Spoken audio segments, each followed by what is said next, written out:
Thank you everyone for completing your warm-up. The purpose of listening to the song The Field of Monterey and observing the image provided was to set a foundation for today's lesson. So as many of you guys have noticed and realized and hypothesized correctly, we'll be focusing on the Mexican-American War.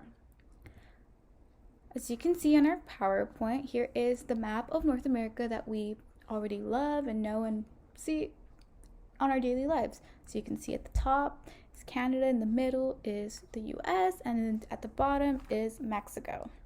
You can see that the borders are quite clear. Before the Mexican-American War, this is how the borders actually looked between the US and Mexico. Let me go back so you can see the difference. Once more, you can see the visual effect for sure. So as you can see, California, Nevada, Texas, parts of Utah were actually all belonged and were part of northern Mexico. So how did this happen? And we can blame, or this can be devoted to this person right here to the left, which is, can anyone guess? So to your left is actually the 11th president, James K. Polk. He was a very ambitious president because he was able to acquire more than 1 million square miles for the U.S. That is quite impressive. So how did James K. Polk acquire all of this land for the U.S.? And this was based on this ideology called Manifest Destiny. Manifest Destiny is just a fancy term that means that white Anglo-Americans believed that they had the permission of God and had the divine right to take over North American territory as they pleased because they thought they were superior to others such as people of colors, Native Americans, Mexicans at that time.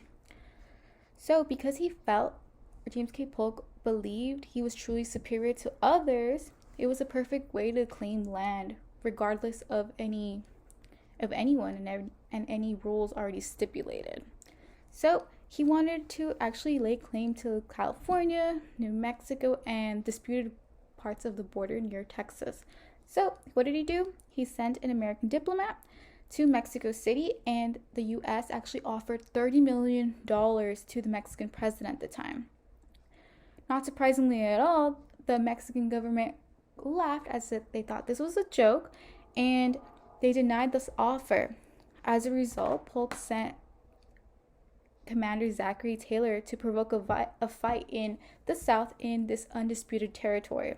I'm going to go ahead and read off the slides perfectly just because I do not want to mess up the 11th president's words. So, when the Mexicans fired on Mexican troops in April 25th, 1846, Polk had the perfect excuse he needed. He said, "Mexico has invaded our territory and shed American blood upon American soil," and sent the order for war to Congress. So the war actually was very short. It only lasted 2 years. It was from 1846 to 1848. And the Americans had tremendous success on the battlefield. Some of the important commanders at the time were President Grant and Robert E. Lee, which is quite funny just because Lee and Grant later faced off in the Civil War, which is in the future to come in the next couple years. So Mexican troops were outnumbered Americans. That being said, Americans were quite successful and they were able to capture Mexico City on September 1847.